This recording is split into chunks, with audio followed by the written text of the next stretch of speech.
Trauma. We hear the word a lot, but what is it really like? What is the internal experience of trauma? Well, let's hear some descriptions from Justin Ordonez. Outside, the sun shines. Inside, there's only darkness. The blackness is hard to describe, as it's more than symptoms. It's a nothing that becomes everything there is, and what one sees is only a fraction of the trauma inflicted. From Essie Edugian. My current life, I realized, was constructed around an absence. For all its richness, I still felt as if the floors might give way, as if its core were only a covering of leaves, and I would slip through, falling endlessly, never to get my footing. And from Jody Sky Rogers. I wish I'd fallen softly, light and graceful like a feather, drifting slowly to the earth on a warm and dreamy summer's day. I wish that I'd landed softly too, but there's nothing soft or graceful about that devastating moment when the worst has come to pass. The unavoidable truth is that it is hard, cold, and brutal.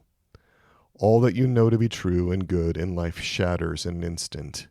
You feel like a delicate pottery bowl violently tossed from your place of rest, watching yourself crash and scatter across the hostile dark earth. The sound is deafening. Time stops. Inside, the quiet ache of shock and heartbreak slowly makes its grip known. They cut deep, these jagged edges of broken sherds. You gasp for air hungrily, yet somehow forget how to breathe.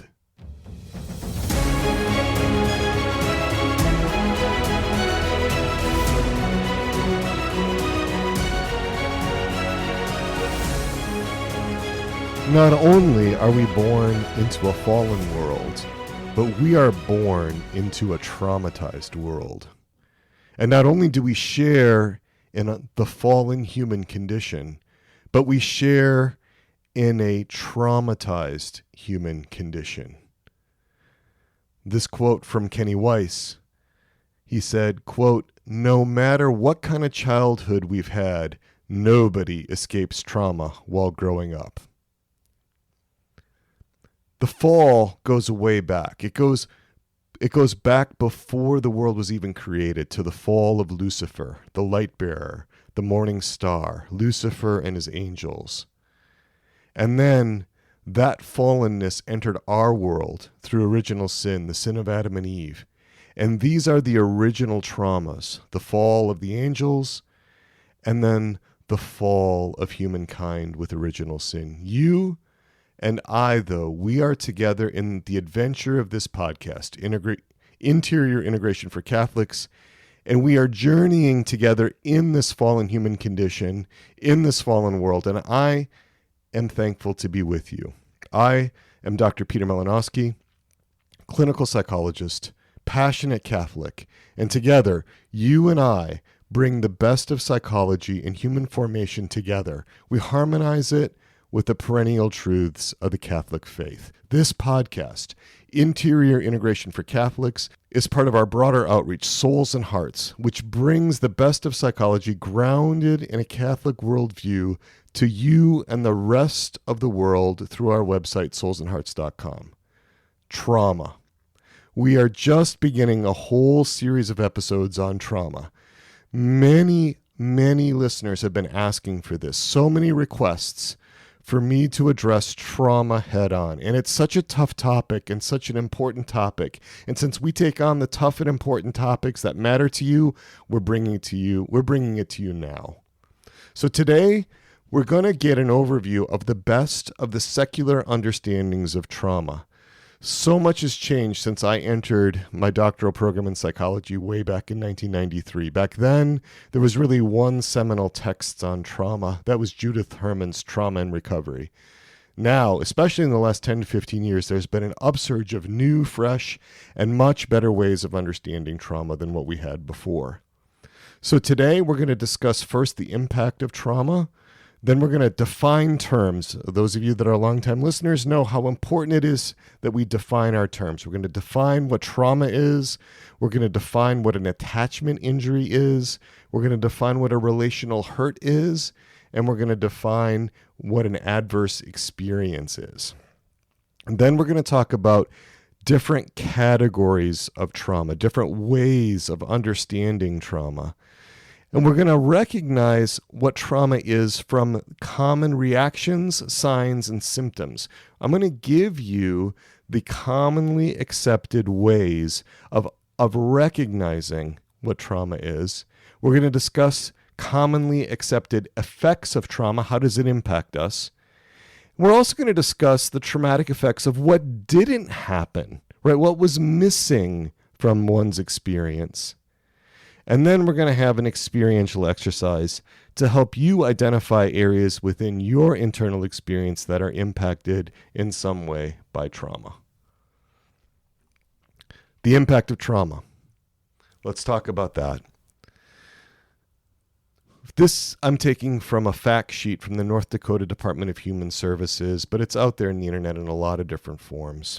People who have experienced trauma, who identify themselves as having experienced trauma, are 15 times more likely to attempt suicide than those that have not.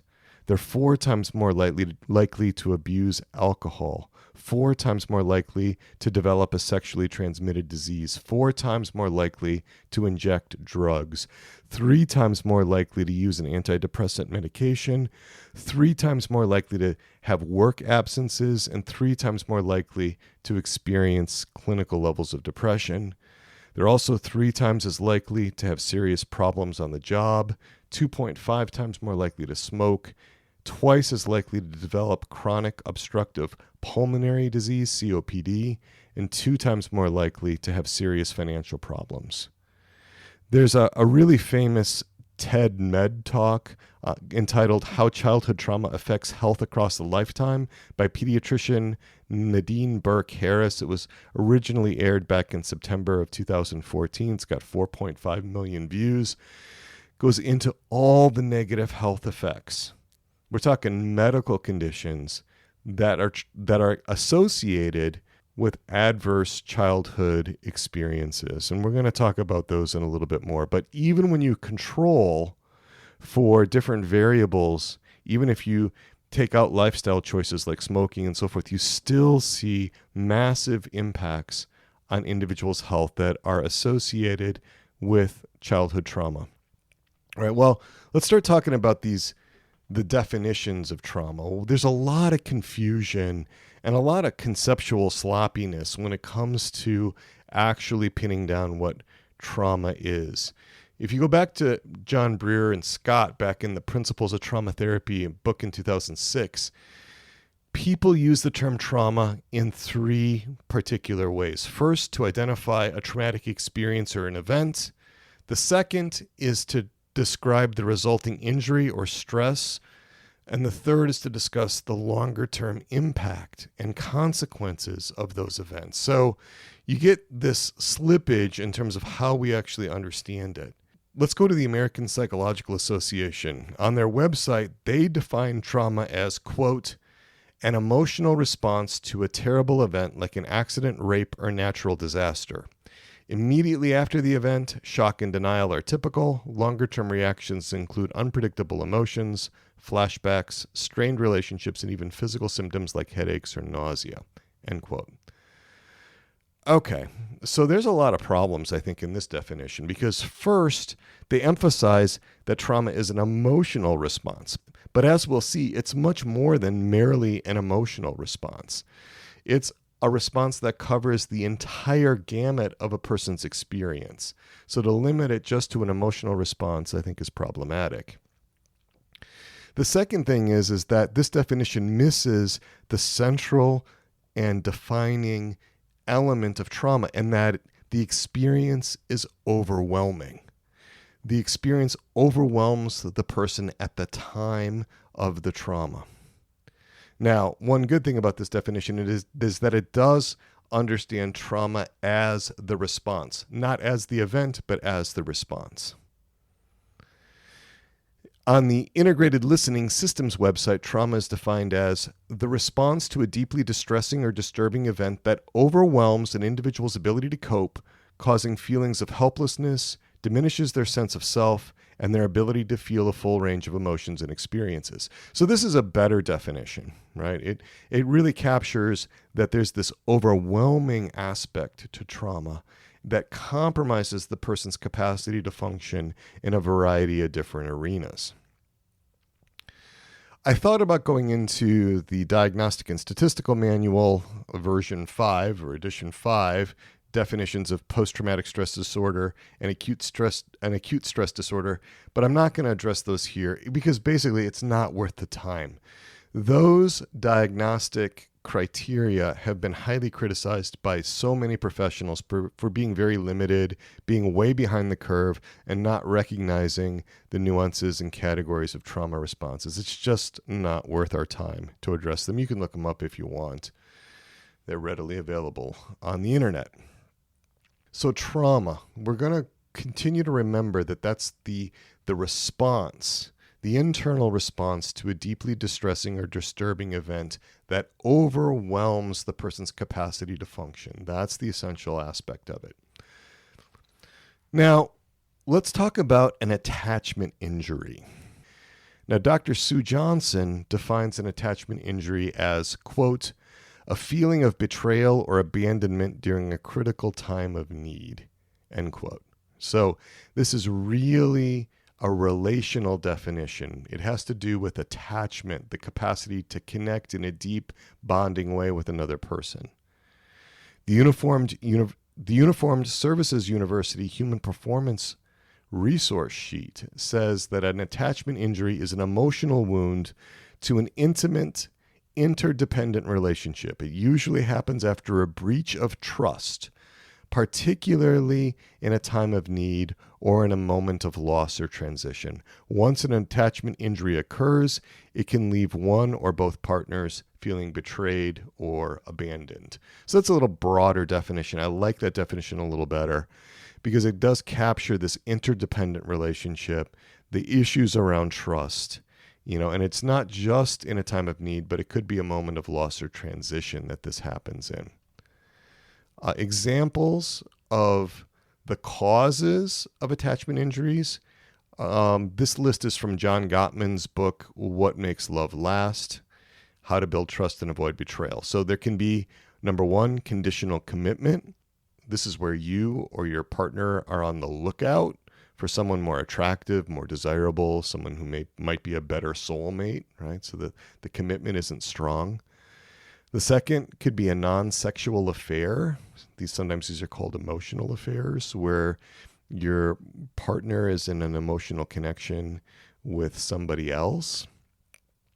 Third, lying or deception or dishonesty can include so-called little white lies.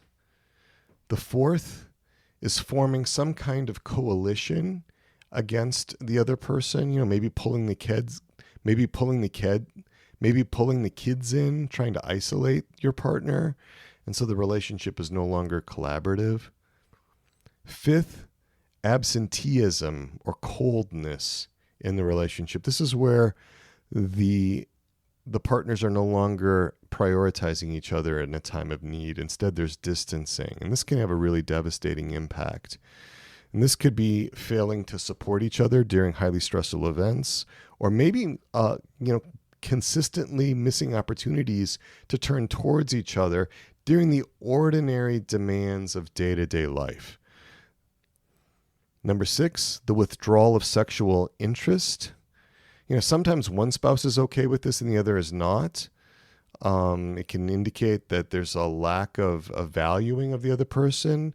It depends on how the other spouse makes sense of that. Sometimes the couples are okay, especially as the relationship ages and there's less sexual connection or less sexual interest, and sometimes they're okay with that. In that case, it wouldn't be an attachment injury necessarily, but often that's really painful for one and sometimes both of the partners.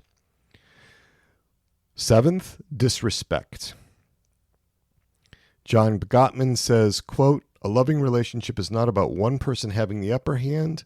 It's about holding hands," end quote. This is about respecting each other, and there being a mutuality. There being a way of being with your partner, right? In a respectful, honoring way, respecting their dignity. And, compromises to this include refusing to acknowledge that you've hurt your spouse or your partner. It can be a lack of willingness to apologize and admit wrongdoing. So that's the disrespect. Eighth is unfairness. This could be a lack of balance when it comes to household tasks, could be a lack of collaboration or a lack of cooperation around finances or disposable income and how that gets used. Number 9, selfishness. This is when one partner lives in a mostly self-focused way and behaviors are driven by self-absorption. This can be very wearing on relationships. And the last one, number 10, breaking promises. This is where repeated disappointments around broken promises, unfulfilled promises, that's when it results in disillusionment. It can undercut trust between the spouses. And the one that's breaking the promises can be communicating to the other one, "You don't matter that much to me." Lena Isaacson added a couple of others that I think are worth mentioning. The first is abuse. Various kinds of abuse could be emotional abuse, gaslighting, exercising power and control, economic abuse, verbal abuse, physical abuse, sexual abuse, all different kinds of abuse. And the second is the refusal to forgive or to accept the partner, refusing to let go of resentments. And this can include excessive criticism, moving out of the home and refusing to return after your partner has done significant personal and relational growth work, and they've demonstrated change, and they're making a good faith effort, and that's just not being honored or recognized. Okay, so that's attachment injuries, right? These feelings of betrayal or abandonment. Attachment injuries are a particular type of trauma response which involves the important attachment relationships. Right, so there's another type here that I want to mention, which are relational hurts. Relational hurts. And I'm drawing from some of Laura Epting's work at goodtherapy.org. She has an article called Relational Hurt or Attachment Injury, How to Tell the Difference. And relational hurts are painful experiences in an attachment relationship that are inflicted from one person to another, but that don't lead to the rupture of the relationship. There's still a sense of love, still a sense of connection between the spouses or between the partners. There's still trust. There's still mutuality. There's a capacity for the couple to move forward. And when you ask one of the spouses or one of the partners, does the other one still love you and care for you? You're going to get the answer yes, right? So examples of these relational hurts can be forgotten anniversaries, could be insults, could be intense arguments, could be a variety of different things that don't compromise the basic bond of trust between the two people, but are still painful, but are still the kinds of things that lead us to suffer. Right? So those are the relational hurts. So continuing with our section on definitions, I want to talk about adverse experiences. Now, this is where we're starting to talk about the actual events, right? This is what we are calling the actual events. They're called adverse experiences. And when they happen in childhood, they're called adverse childhood experiences or ACEs. Right? So adverse childhood experiences or ACEs, those cover all kinds of difficult situations that children either directly face or that they witness while they're growing up. And this happens before those children have developed the kinds of coping skills that are more available to adults. So adverse childhood experiences or ACEs, they disrupt the normal course of development of the child, and that emotional injury, that trauma, can last long into adulthood. And these can include things like the loss of a parent. They can include things like neglect, emotional, physical, or sexual abuse, divorce. These are the most common types of adverse childhood experiences. What kind of prevalence are we seeing for adverse childhood experiences in the last 30 years? There's been a lot more research on this. And the Mental Health Connection of Tarrant County put out a fact sheet with studies that document each one of these points. I'm not going to list all the studies or we'd wind up mired up in some footnotes here, but 4 out of every 10 children in America say they experienced a physical assault during the past year, with 1 in 10 receiving an assault-related injury. 2% of all children experienced a sexual assault or sexual abuse during the past year, with the rate at nearly 11% for girls aged 14 to 17. 11% of girls aged 14 to 17 report experiencing a sexual assault or sexual abuse. Nearly 14% of children repeatedly experienced maltreatment by a caregiver, including nearly 4% who experienced physical abuse. 1 in 4 children was the victim of robbery, vandalism, or theft during the previous year. More than 13% of children reported being physically bullied, while more than 1 in 3 said they've been emotionally bullied. So this idea of physical bullying, emotional bullying. 1 in 5 children witnessed violence in their family or in the neighborhood during the previous year.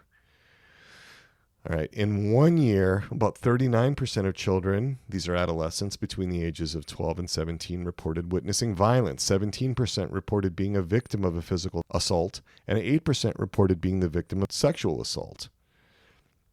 So there's more and more statistics here, right? More than 10% of youth age 17 and younger reported 5 or more exposures to violence. Nearly 25% of youth aged 17 and younger were victims of robbery or witnessed a violent act. So there's just a lot of bad things that happen in our fallen world. Adverse childhood experiences. Right? So when we look at the way that some of the professionals really identify them, the ACEs study, this is the big Kaiser Permanente study, done in the early 90s, identified these 10. Physical abuse, sexual abuse, verbal abuse, physical neglect, emotional neglect, a family member who is depressed or diagnosed with other mental illness, a family member who is addicted to alcohol or another substance, a family member who is in prison, witnessing a mother being abused, and losing a parent to separation, divorce, or death. 61% of adults across 25 states experienced at least one of these 10 ACEs, these adverse childhood experiences, and nearly 1 in 6 American adults experienced 4 or more. Now, this leads to all kinds of problems in adulthood, and we find increased rates of physical injuries in adulthood, right? Traumatic brain injuries, bone fractures, burns. We see mental health problems, increased depression, increased anxiety, increased suicide, increased PTSD. We find problems with maternal health, a lot higher rate of unintended pregnancies, complications in pregnancies, and miscarriages. We find higher levels of infectious disease, HIV, sexually transmitted diseases. We find greater levels of cancer, diabetes. We find more alcohol and drug abuse. We find more sexual acting out. And we find that people that have experienced these ACEs, especially if they've experienced 4 or more, are winding up with a loss of opportunities, less education, lower levels of income, and more difficulties in their occupations. So the cost of these adverse experiences is high. Let's start talking about different ways of categorizing trauma. We're laying this foundation here so that we can be able to talk about it with greater facility. So first, there is acute versus chronic versus complex trauma. Then there are natural causes versus human causes of trauma. Then there's the so-called big T trauma versus little t trauma. Then there's something called secondary trauma. It's also known as vicarious trauma. And then I'm also adding acknowledged versus unacknowledged trauma. So those are different categories we're going to get into now. So let's talk about acute versus chronic versus complex trauma. So there's a Psychology Today article that talked about acute trauma reflecting intense distress in the immediate aftermath of a one-time event. The reaction is of short duration, and common examples include a car crash, physical or sexual assault, or the sudden death of a loved one. The important thing about acute trauma is that it's a one-time event. Usually the reaction is of short duration. Now we contrast that with chronic trauma, which can arise from harmful events that are repeated or they're prolonged. They go on over time, right? So when you have something like persistent bullying, persistent neglect or abuse, and that abuse could be emotional, physical, or sexual, domestic violence, and it goes on over time, then the response can be a chronic trauma response. Right. The third type in this category is complex trauma, and this is something that's become that's received much more focus in the last 10 years or so. A complex trauma response arises from experiencing repeated or multiple traumatic events from which there is no possibility of escape. The sense of being trapped is the central feature of the experience of complex trauma. Like other types of trauma, it can undermine a sense of safety in the world, and it can bring forth hypervigilance, constant monitoring of the environment, for the possibility of threat. This can really be exhausting. But complex trauma has to do with repeated or multiple traumatic events and no escape. Right, so that's one kind of way of categorizing trauma. Another one is this big T trauma versus little t trauma, or capital T trauma versus small t trauma. And here, the word trauma is used to describe the adverse experience. So it's going back to the event. And big T trauma is a reaction to a deeply disturbing, life-threatening event or situation, right? That's the big T. The big trauma refers to something that everybody recognizes as being really extraordinary, right? Violent crime, natural disasters, being a victim of a terrorist attack or a sexual assault, being involved in combat or a plane accident, or the death of a parent for a child. Stuff that people would say, yeah, that's really bad. And the contrast is with the little t trauma. So these are smaller, more personal, distressing events that disrupt our functioning and compromise our capacity to cope. And these distressing events are not inherently life-threatening. They don't necessarily threaten to take us out of our body, harm us physically. All right. So examples of little t trauma include those things that everybody might not recognize as being really able to generate the intense kind of emotional reaction or a feeling of overwhelm, but they still do.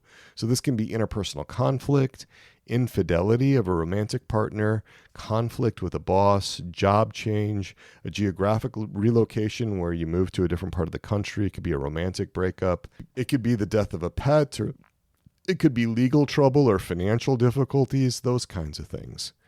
One of the things that the little t traumas, though, have is that they have this cumulative effect, right? If you have several of these, they pile up. It can make for a very uncomfortable internal experience. Now, big T trauma or little t trauma, again, it originally had some support for that kind of categorization. It's still out there because the emphasis on the importance of less obvious adverse experiences. But the problem is that we're still describing the event as though the event somehow determines or measures the experience. And one of the things I really want to stress again at this point in our time together is that trauma is the response to the event. It's the response. It's not the event itself, right? Because you can have people experiencing a very similar event with very different responses, some having a trauma response and others not. Imagining, I'm going to invite you to imagine a plane crash, right? Where there might be 150 people on the plane experiencing roughly the same kind of circumstances, the same event, but with wildly varying responses to that event. Some people are going to walk away from that plane crash and they're not really going to be impacted all that much by it. They can kind of shake it off, and they don't have their world shattered like we discussed in the opening, right? Where the blackness comes in, there's a sense of void, meaninglessness, identity issues, all kinds of things coming in. We're going to talk about it in a little bit. Whereas other people may be really, really impacted. So remember that trauma has to do with the response rather than what the nature of the event was. or another way of categorizing traumatic experiences is to look at natural versus human causes. So in this, I'm drawing from the Substance Abuse and Mental Health Services Administration in the U.S. Department of Health and Human Services. They had a nice little fact sheet on this. I'm going to separate these for fun into the 4 elements: earth, water, air, and fire, with these natural causes. Earth being earthquakes, landslides, falling boulders, and meteorites. I don't know if meteorites actually should be included, but that's where I thought it should fit. Secondly, water, right? Floods, tsunamis, avalanches, blizzards. Air, tornadoes, cyclones, typhoons, hurricanes, dust storms, and fallen trees. Fire, volcanic eruptions, lightning strikes, wildfires. They also included some health ones: physical ailments or diseases, epidemics, and famines, right? Assuming that these weren't caused by human beings, really are natural causes. They can fit under that particular category. Within human caused trauma, we have a distinction between accidental acts and intentional acts. So accidental acts could include things like train derailment, a roofing fall, structural collapse, mountaineering accident, an aircraft crash, car accidents due to malfunctions, a mine collapse, radiation leaks, the collapse of cranes, a gas explosion, electrocution, oil spills, maritime accidents, accidental gun shootings, and sports-related deaths. Right? Those are accidental acts where there's not an intentionality behind them. Then there are the intentional acts, and this is arson, terrorism, sexual assault, and abuse. Right? And actually, I'm going to invite you to go back to this podcast, episodes 40, 43, and 44, for a 3-episode series on rape, incest, shame, and silence, to kind of get into some of the sexual assault and abuse stuff. We covered some of that in episodes 40, 43, and 44. That was in our series on shame. Intentional acts also include homicides, suicides, mob violence, rioting, physical abuse and neglect, stabbings, shootings, warfare, domestic violence, poisoning a water supply, human trafficking, school violence, torture, home invasions, bank robberies, genocide, medical or food tampering, harassment, street violence, bullying, that kind of stuff. Intentional acts. Right. And then within this, I would also talk about actions versus omissions, right? Sometimes it's not about what happens, but what doesn't happen, right? Especially when we're talking about neglect, right? There's often not a specific event that you can point to, but there is a lack of attunement, a lack of empathetic connection, a lack of safety, a lack of there being a sense of being seen, heard, known, and loved, right? So it's really a kind of slow starvation of the things that are really needed, rather than being some overt act, whether that's intentional or unintentional. All right, so another type of trauma is called secondary trauma. It's also called vicarious trauma, and a Psychology Today article described that secondary or vicarious trauma as arising from exposure to other people's suffering, right? It can strike those in professions that are called upon to respond to injury and mayhem, notably physicians, first responders, and law enforcement. And frankly, as an aside, I would include mental health professionals as well in this, right? Over time, such individuals are at risk for compassion fatigue, whereby they avoid investing emotionally in other people in an attempt to protect themselves from experiencing distress. Okay, that's secondary trauma. So you actually didn't experience it firsthand, but you experience it from being close to someone who experienced it. Finally, I'm going to talk about acknowledged versus unacknowledged trauma.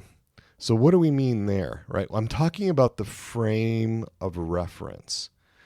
So many people try to define their trauma away, right? Things like this. Just because my dad was a raging unemployed alcoholic and mom was stressed out with her job and all the housework and we struggled financially and my parents fought all the time, that wasn't trauma. That was just normal. That was just how it was. I was never hit by my parents or nothing like that. Not like my classmate Billy. Now, Billy, he suffered trauma. His dad used to hit him with a golf club and he came to school with bruises. That's trauma. Or the kids that were sexually abused. That never happened to me. I just had a rough childhood, but it wasn't trauma. I moved on. It's all in the past.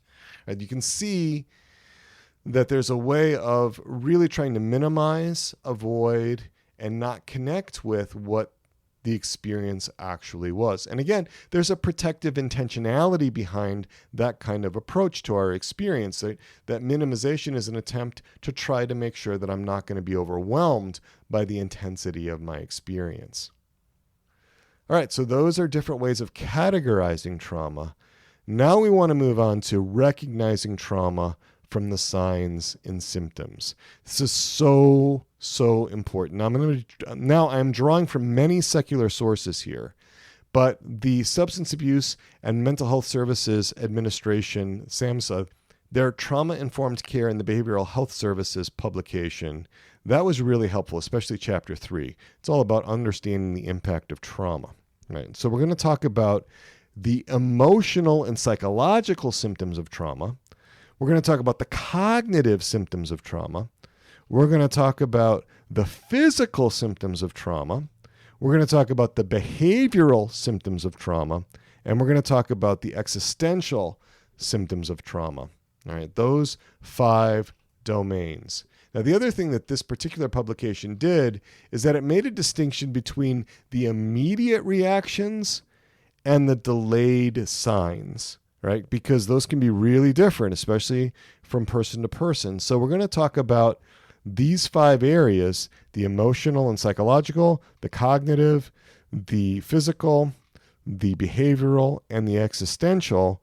But we're also going to talk about the immediate reactions and then delayed reactions, all right, when there's a trauma response. Okay, we're going to spend a fair amount of time on, partly because I really want you to be able to understand your own experience. So I want you to be checking out whether you're experiencing these things, and it also may help you to be able to recognize the signs and symptoms in other people's potential trauma reactions, especially those that you love, those that you're close to. All right, so we're going to start with the emotional and psychological symptoms of trauma. And within that, we're going to start with the immediate one. So this is what happens right after the adverse event, right?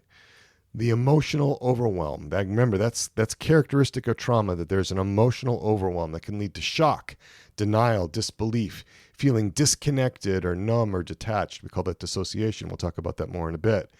Anxiety, severe fear, even panic attacks, guilt, including survivor guilt. Why did I survive the bus crash when others didn't? Anger, rage, sadness, helplessness, wild mood swings. There could be exhilaration about surviving and then a deep sense of guilt or shame.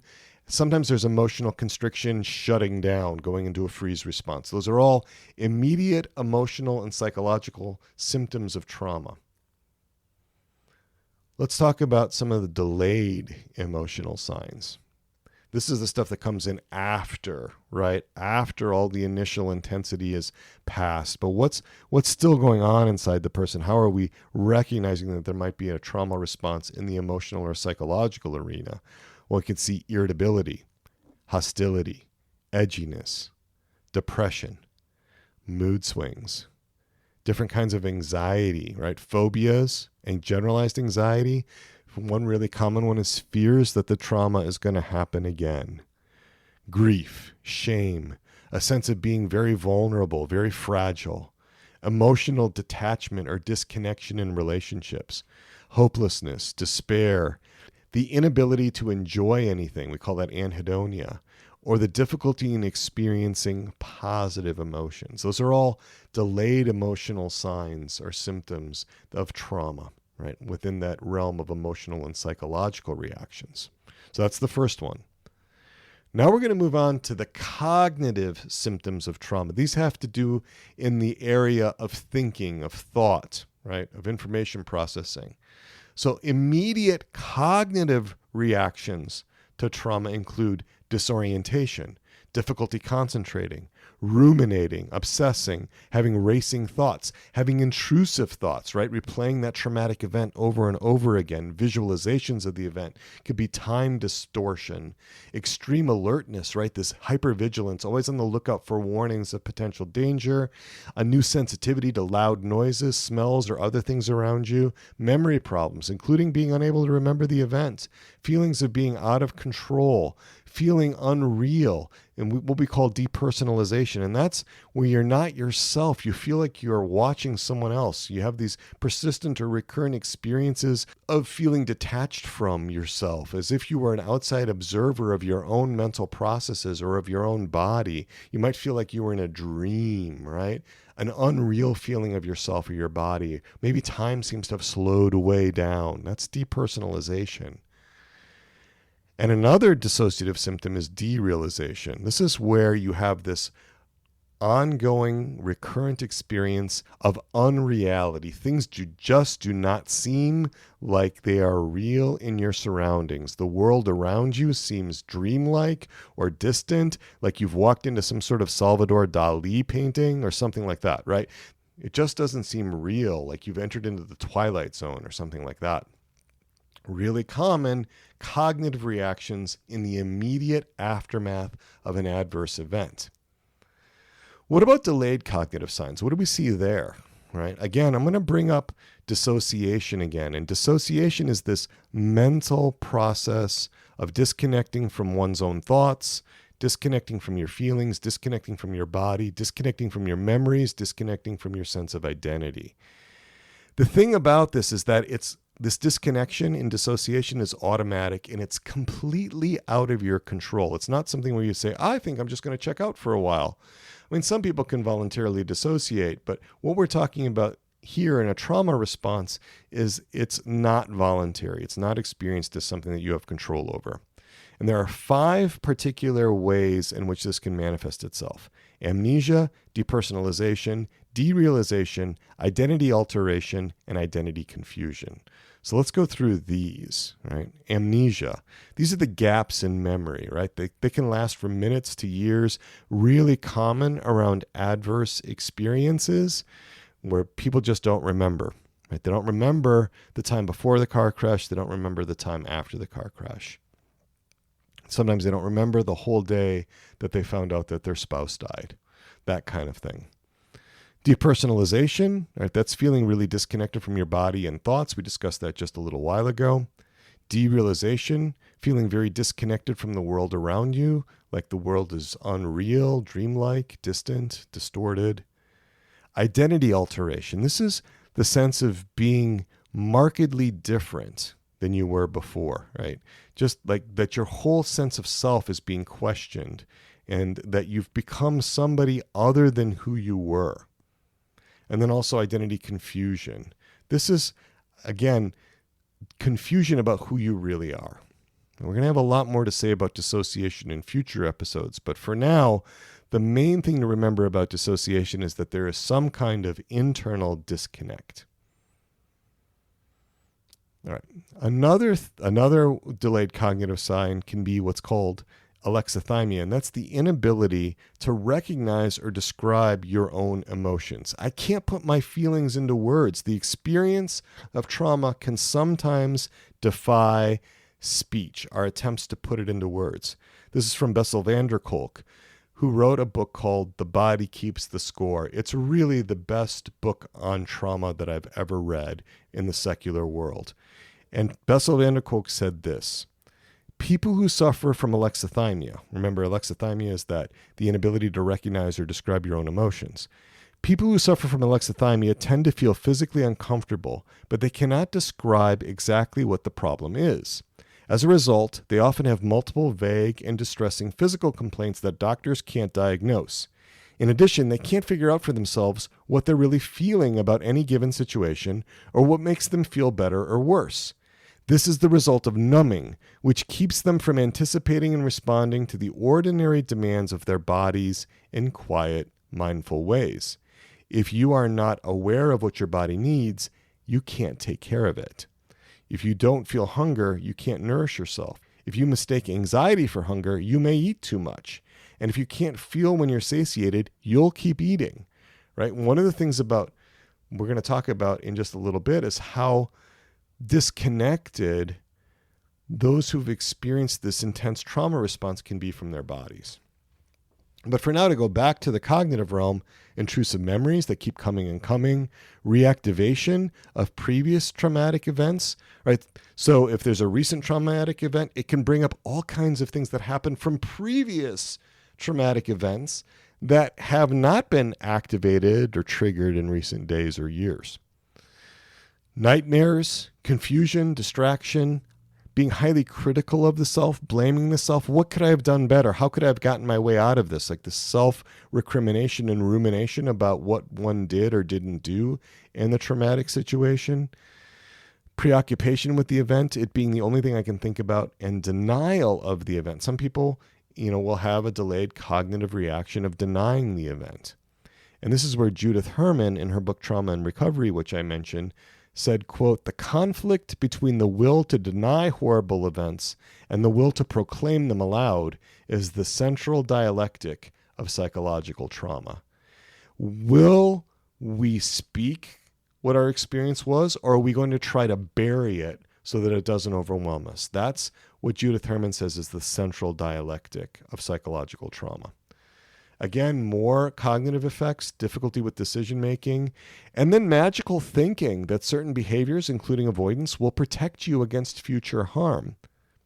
Also, there can be lots of suicidal ideation, thoughts of suicide, fantasies of suicide.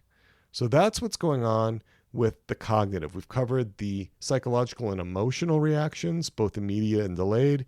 Now we've covered the cognitive symptoms of trauma, both immediate and delayed. Now we're going to move on to the physical reactions to trauma. And this is where Bessel van der Kolk, in his book, The Body Keeps the Score, has this great quote. He says, quote, "Traumatized people chronically feel unsafe inside their bodies. The past is alive in the form of gnawing interior discomfort. Their bodies are constantly bombarded by visceral warning signs, and in an attempt to control these processes, they often become expert at ignoring their gut feelings and in numbing awareness of what is being played out inside. They learn to hide from themselves." End quote. That's why he named his book, The Body Keeps the Score. The body's going to keep track of all the unresolved traumatic aftermath, right? So let's talk about immediate physical reactions. Okay, so let's just assume that an adverse event has just occurred. We've got nausea, gastrointestinal distress, sweating, shivering, fainting, muscle tremors, uncontrollable shaking, racing heart, fast breathing, elevated blood pressure, physical agitation, extreme fatigue, exhaustion, exaggerated startle responses, headaches, ringing in the ears, immediate physical reactions. Delayed physical symptoms, so this is after some time has passed from the event. Sleep disturbances, including insomnia, aches, pains, different ways of expressing psychological distress in the body, appetite changes, difficulty with digestion, persistent fatigue, elevated cortisol levels, hyperarousal, chronic muscle tension, and long-term health problems, particularly problems with the heart, liver, with the adrenal glands, and autoimmune problems, and also COPD. Those are the physical symptoms. Now, we're going to be spending a lot more time on the impact of trauma on the body because it's so not understood in our culture. So we're actually going to spend a whole episode on that. But for now, we're going to leave it there, physical symptoms. All right, let's go on to behavioral symptoms, immediate behavioral reactions. What do we see? Well, the consensus is that you'll see exaggerated startle responses. This is where people are really jumpy, again, sensitive to noise, sensitive to unexpected stimuli in the environment, restlessness, argumentative behavior. You'll often find an increased use of alcohol, drugs, and tobacco, social withdrawal, relational apathy, and avoidant behaviors, right? That's stuff that can happen in the immediate aftermath of an adverse event in a trauma response. What about delayed behavioral symptoms? Right? What are we seeing after some time has passed? You can see avoidance of activities or places that trigger memories of the event.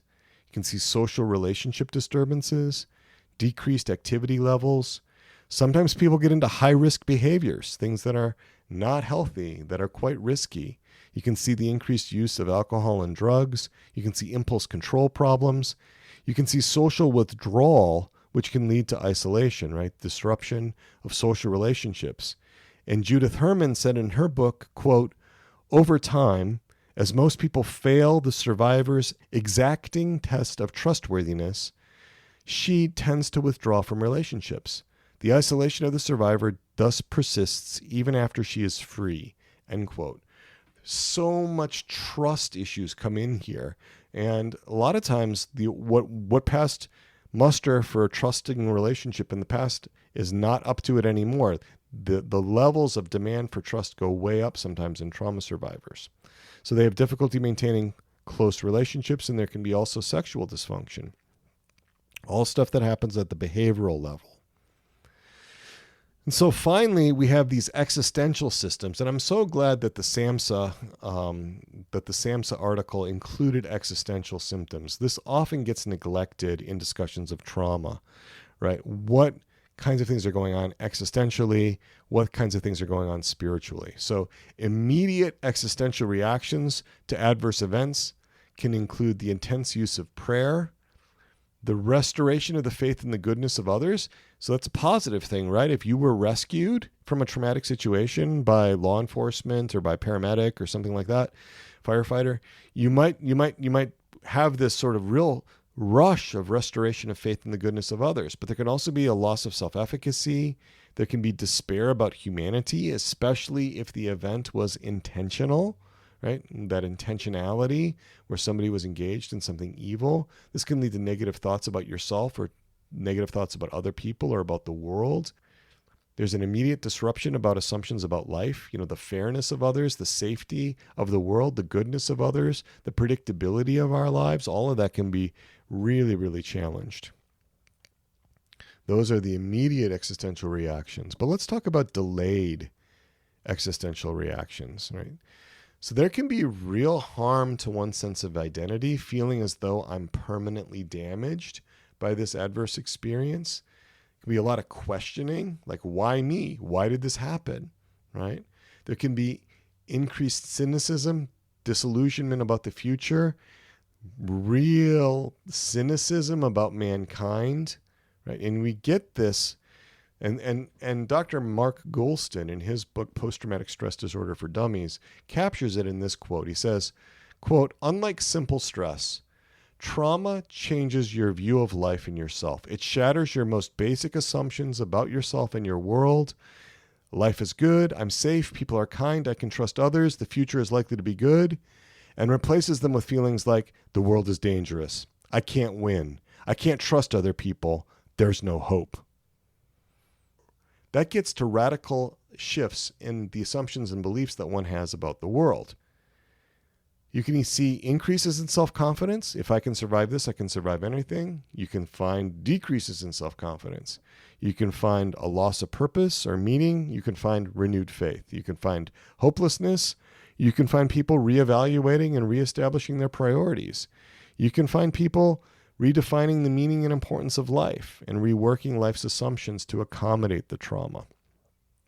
Right? So there we've gone through quite an extensive list that I've pulled from a lot of different sources about the different signs and symptoms, the emotional and psychological symptoms, the cognitive symptoms of trauma, the physical symptoms of trauma, the behavioral symptoms of trauma, and the existential symptoms of trauma.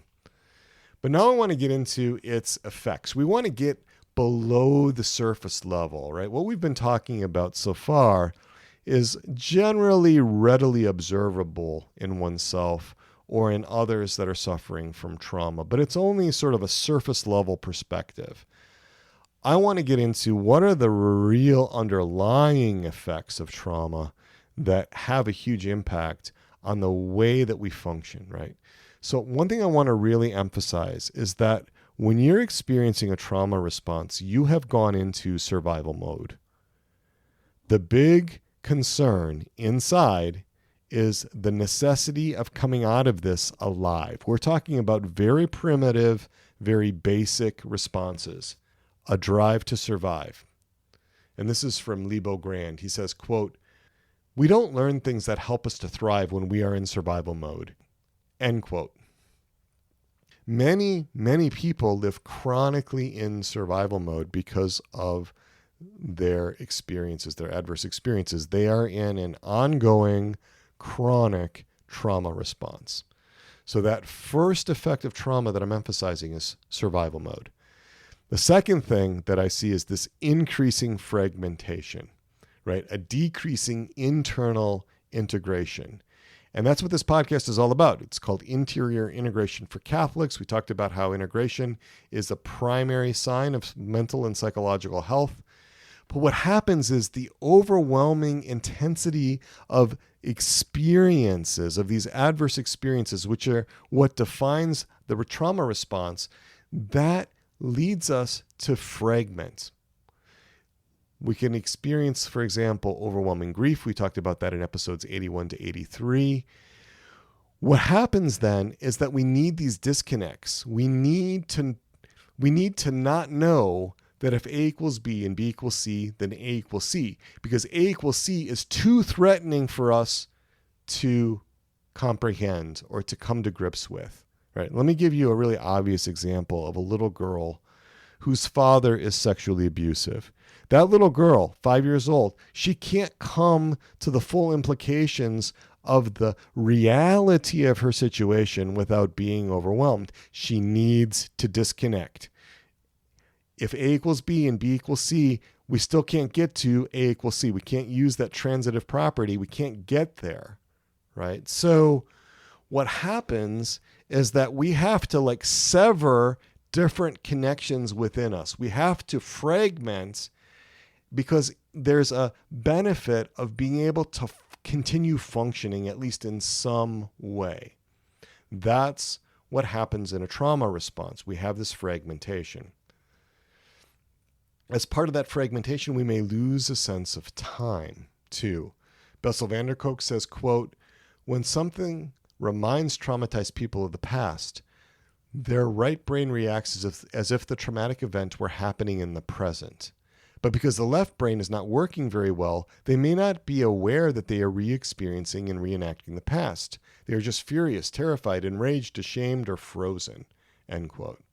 Right? That's what happens. That contributes to the fragmentation. Right? So we have the effects of trauma going into survival mode, increasing fragmentation. We also come across these real identity issues.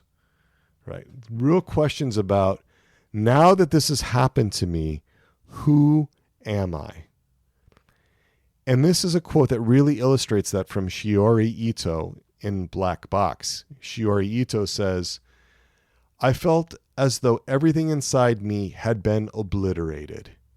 However much I tried, however much I wanted to go back to being who I was before, it was impossible. All that was left was an empty husk of my former self." End quote.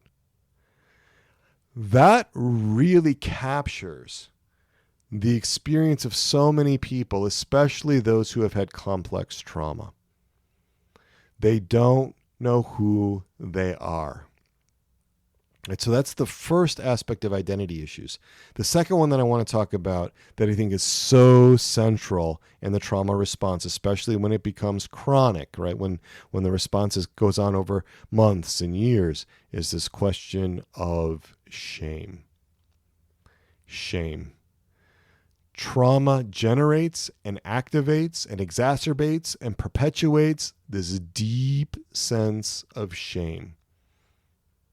And shame is so important that I spent 13 episodes discussing how central it is to so many psychological symptoms and so many psychological problems and so many relational problems and so many emotional problems and so many cognitive problems and so many problems. Right? Go back to episodes 37 and 49. Those are absolutely fundamental episodes for so much of what I talk about. But trauma generates shame. And this is from John Bradshaw, who wrote a book called Healing the Shame That Binds You. John Bradshaw said that, quote, "Shame is internalized when one is abandoned. Abandonment is the precise term to describe how one loses one's authentic self and ceases to exist psychologically." Right? Here we're getting back into those attachment injuries, right? Abandonment. And it doesn't have to be, so extreme, like somebody, like your parents left you in a dumpster or something like that when you were a baby. It can be not ever having been seen, heard, known, or understood very well by your parents because they were so preoccupied with the difficulties of their own lives. Trauma activates shame. So if there's pre-existing unresolved shame from previous traumatic experiences, that can all get reactivated, right? Then there can also be a deep sense of not being loved or not being lovable, which is often denied because that is the worst, right? To believe that you're not lovable. I mean, here we're into really dark territory, right? Not only that you're not loved, but that no one would ever love you. That's a huge, hard thing. And this is a quote from Alex Michaelides. He says, "One of the hardest things to admit is that we weren't loved when we needed it most. It's a terrible feeling, the pain of not being loved." She was right. I had been groping for the right words to express that murky feeling of betrayal inside, that horrible hollow ache, and to hear Ruth say it, the pain of not being loved. I saw how it pervaded my entire consciousness and was at once the story of my past, my present, and my future. Shame. Episodes 37 to 49, I really encourage you, if you want to understand the trauma response, to go back and understand shame. How shame comes from trauma. Trauma generates, activates, exacerbates, and perpetuates shame. All right, so the effects of trauma, we talked about going into survival mode. We talked about increasing fragmentation. We talked about identity issues. And now I want to talk about the decreased capacity for relationships. Right? This happens in a variety of ways. First of all, one of the things that's so common in trauma responses that defines it is you go into protective mode. Decreased vulnerability, right? I don't want to be vulnerable within myself, and I certainly don't want to be vulnerable to anybody else, right? Decreased vulnerability with the self, decreased vulnerability with others. We're out of touch with so much of ourselves. We talked about those disconnects, and if they're extreme, we get into dissociation. And there's also this deep lack of trust. Here's a quote from Devon Hall. He said, "The words, 'I love you,' used to be enough for me. They used to mean the world to me. And today, they don't mean shit. Oh, you love me? Really? Why? How? How did it start? Why? Give me reasons. Show me behaviors that prove you love me, or get the beep out of my way. I am not interested in diamonds and platitudes. I want to know that I genuinely matter to you, because I don't have time to waste on pretty lies that are ugly beneath the surface." That's from Devon Hall. One of the great tragedies of trauma responses is how they shatter trust in relationships. And as we'll talk about in a little while, how they impact us spiritually, especially our capacity to trust in a loving God. All right, so the effects of trauma, we talked about survival mode, we talked about increased fragmentation, identity issues, the decreased capacity for relationships, especially trust. And now we're going to talk about desperation. A trauma response can lead one to just feel absolutely desperate. Right. This can lead to suicidal impulses. We did a whole series, 5-episode series on suicide, episode 76 to 80 of this podcast, all about suicide. And if you look at suicide, you always see trauma. You always see trauma behind it, right? Or at least almost always. So desperation. And then the spiritual effects of trauma. I'm just going to touch on them very lightly today. We'll get into this in far more depth in future episodes of this series on trauma. God image issues, about how people start seeing God in different parts of them. This is episodes 23 to 29 of this podcast. I spent a lot of time getting into God image episodes, self-image, Some of these God image episodes can be conscious, but so many are unconscious. The problem of evil comes up. So many spiritual effects. I'm not dwelling on it so much now because the secular press doesn't have that much to say about it, but we're going to get into it in a lot more detail because it's so important. All right, now I want to talk about also what didn't happen. Right? So many times we focus on trauma, we focus on a readily identifiable event because that's what's obvious, right? Or even if it's a so-called little t trauma, we can appreciate that a job loss or, that there might be, a pet dying or something like that could be really distressing to people. I want to talk about what didn't happen, right? And I want to talk about the 5 conditions for secure attachment by Daniel Brown and David Elliott. I bring these up a lot. This is part of that spiral learning.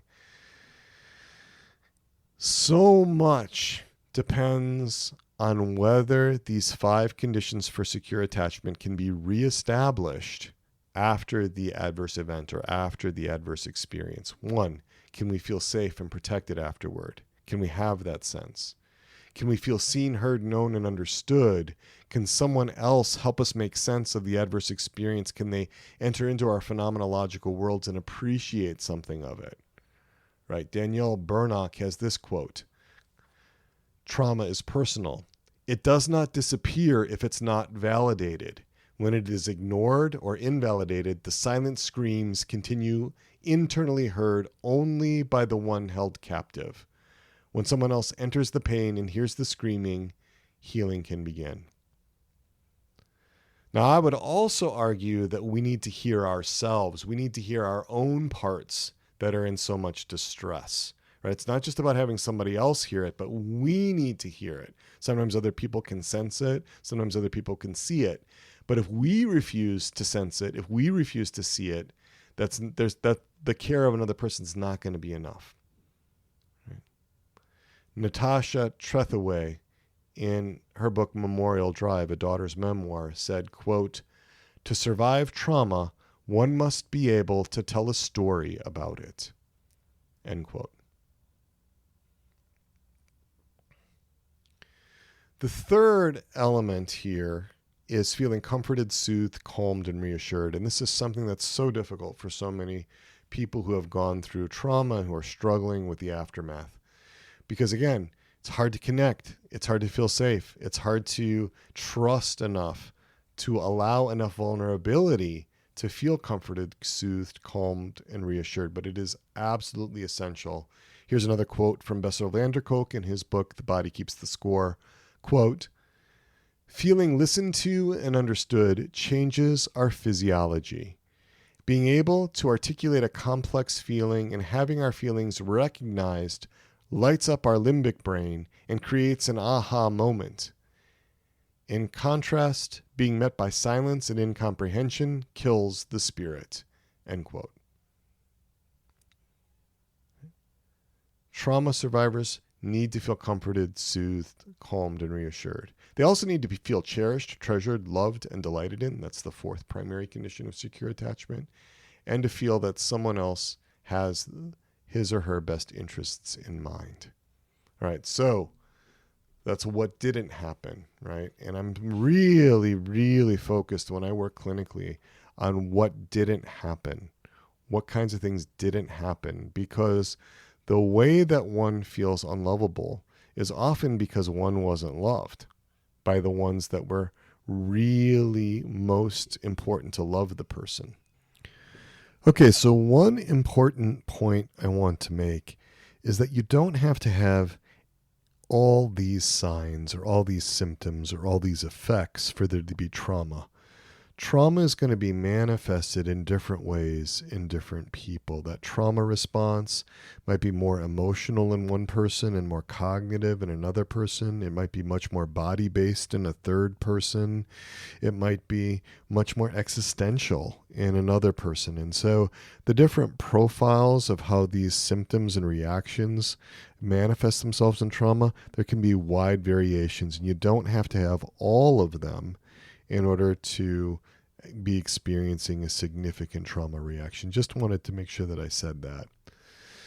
And so now we're going to be moving on to the experiential exercise.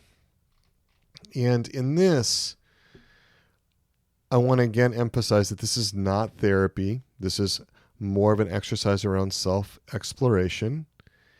And I'm going to encourage you to do this at a time and in a place that's good, that allows for reflection, that's quiet. I'm going to invite you to have a pencil or a pen and some paper, some way to record things. Could be on your phone if you want to do an audio recording of your experience. It's all okay. We want to make sure that we do things safely, so I'm going to invite you to keep looking at your window of tolerance, right? That you're not becoming hyper aroused, becoming more into a fight or flight response where you're really revving up, or dropping into a hypoarousal, which is a freeze response where you're shutting down or going numb or disconnecting. We don't really want any of that, right? That's not actually very helpful when we're doing this kind of exercise. You can stop at any time, and if this doesn't suit you, don't do it, right? Just take what's helpful to you. Right? You don't want to do this while you're driving. You don't want to listen to this while you're driving. You can stop the recording, like I said, until you're in a good place for it. And we're going to ask that no part of you overwhelm you with the intensity of its distress. We're not going to open up any traumatic place. Instead, in this exercise, we're focused on delineating where those places are within you that might be these no-go zones. We're not going to go into them, but we're just going to start to understand what places within you might need some attention. So we're going to really slow it down now. And if it seems okay, if there's no contraindications, just going to invite you to notice what's going on inside you right now. Can you be curious about your own experience? Can you have a big open heart toward what is going on inside of you? Can you accept what you find there? That doesn't mean that you have to endorse everything. It doesn't mean that you have to support everything, but can you accept what you find inside you as long as it's not overwhelming?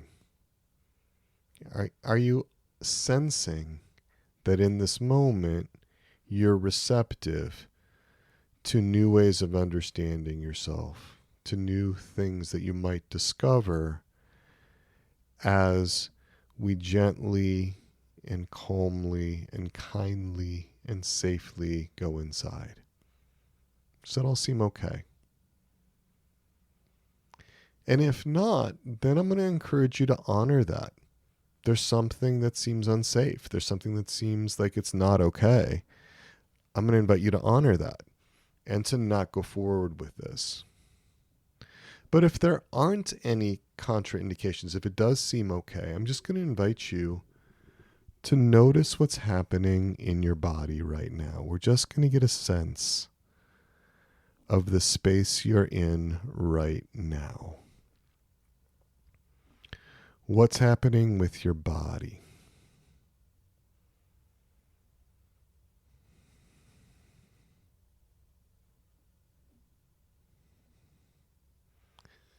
Just noticing what's going on in different parts of your body.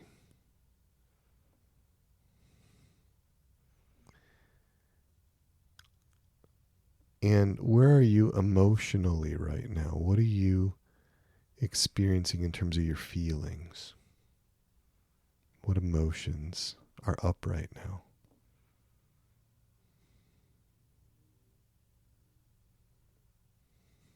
Just accepting what's there.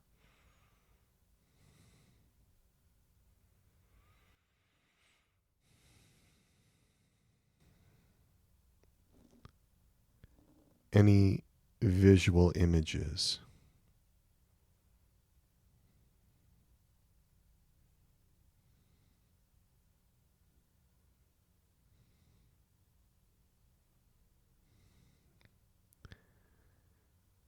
Any memories?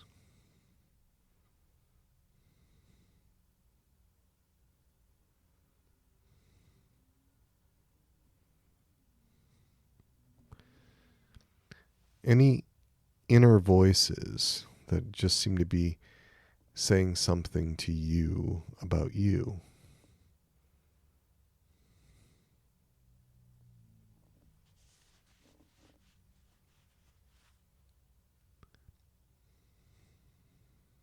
Any thoughts or beliefs or assumptions coming up right now, attitudes.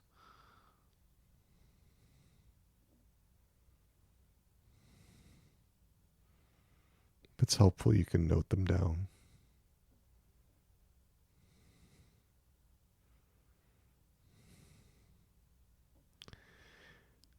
Any impulses or desires or fantasies. And again, that doesn't mean that we embrace them or we run with them, or we play them out or whatever. They might not be appropriate for enacting in one way or another, but just to note what they are, just to be able to identify what they are.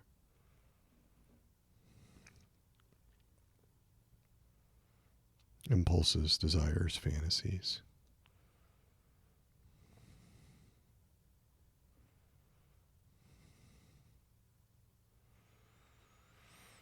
Any concerns about this so far? Is it okay? If not, I encourage you to discontinue. May not be the time. But if it is okay, we'll move on to the next part. And that's a list of 30 words. I'm going to offer you 30 words one at a time.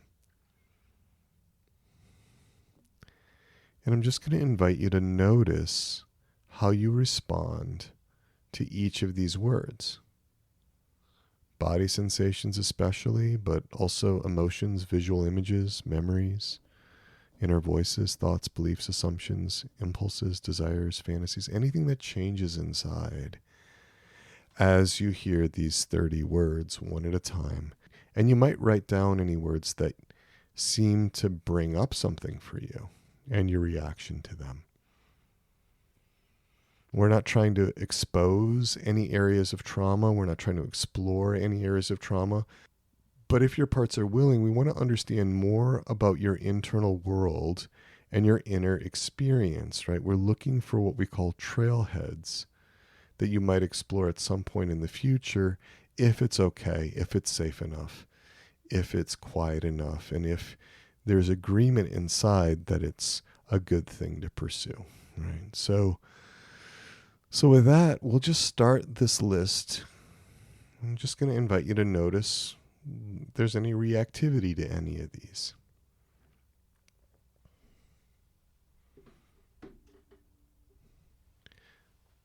School.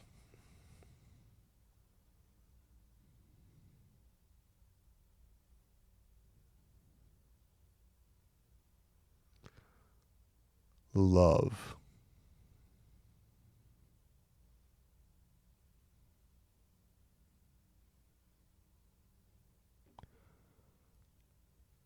Body.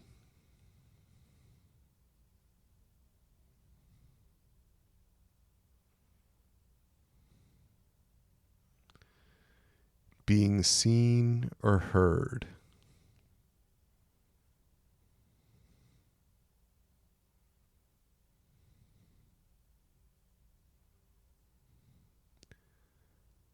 Playground.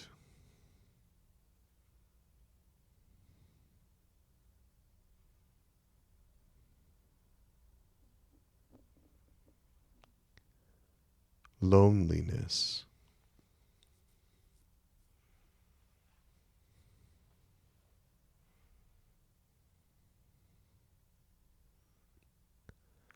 Arguing.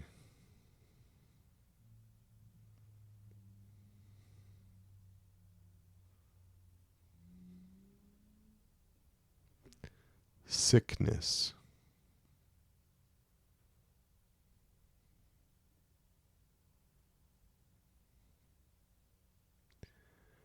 Alcohol or drugs.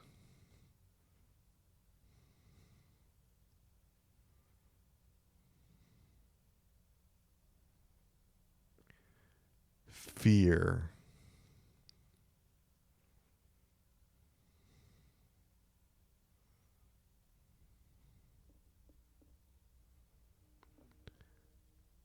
safety,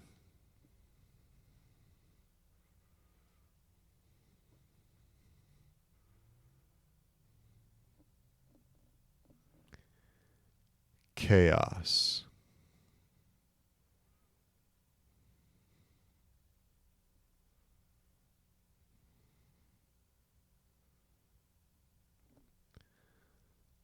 sex,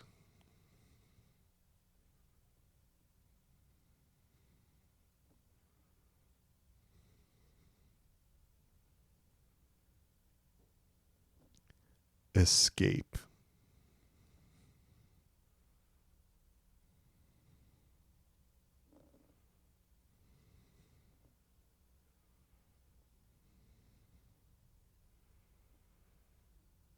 mom,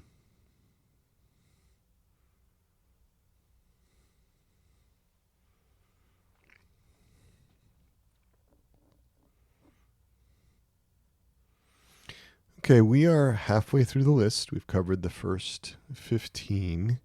Just want you to just check in. We take a little break here and just notice how you're doing.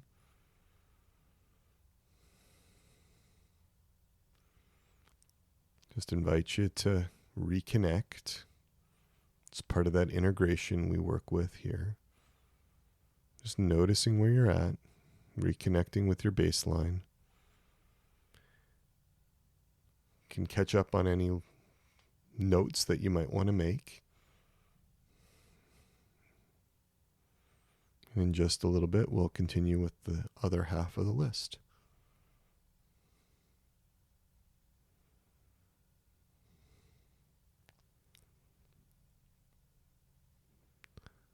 Here we go. Help.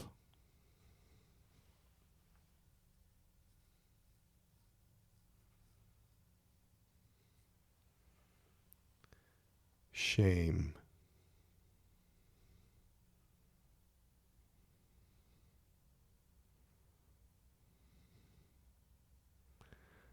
Protection.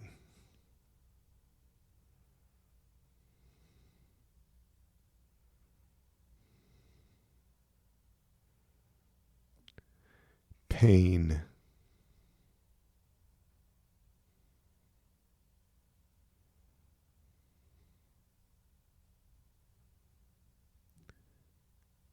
Distress.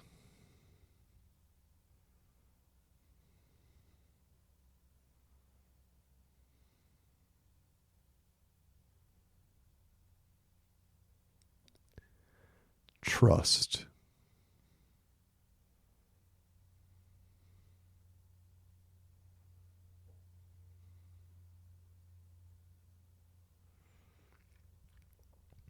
Dad.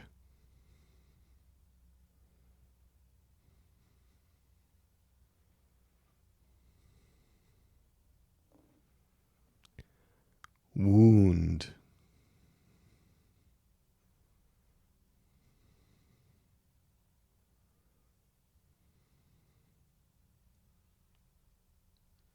Abandonment.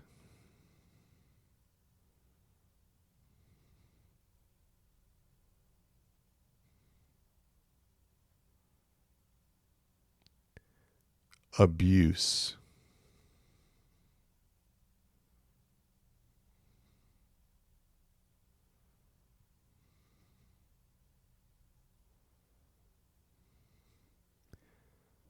Sadness.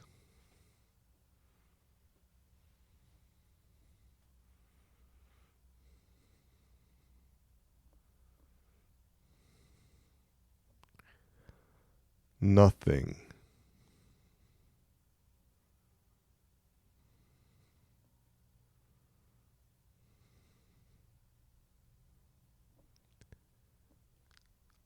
Guilt.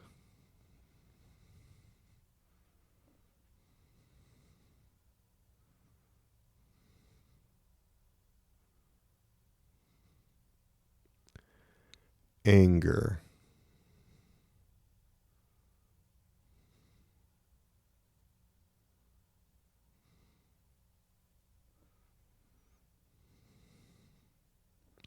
Survival.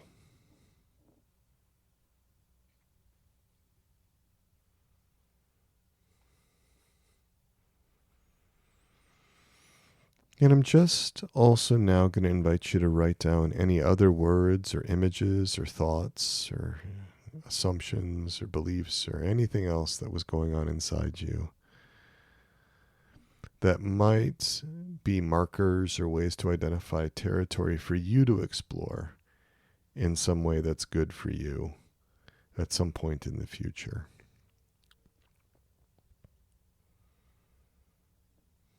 It's an opportunity now to just take down some notes about what this was like, some aspects of this that you might want to remember.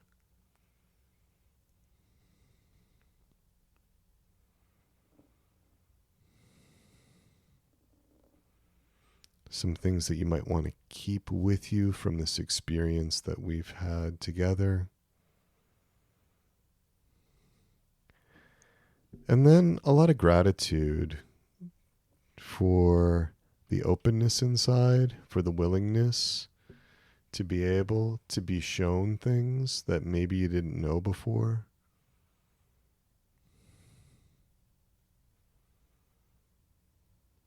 Gratitude for the access, for the space to be able to explore.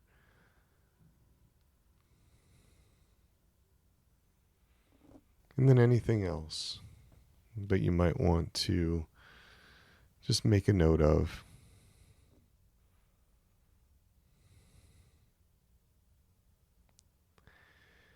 You know, this whole episode of Interior Integration for Catholics was focused on bringing you the conventional secular understandings of trauma.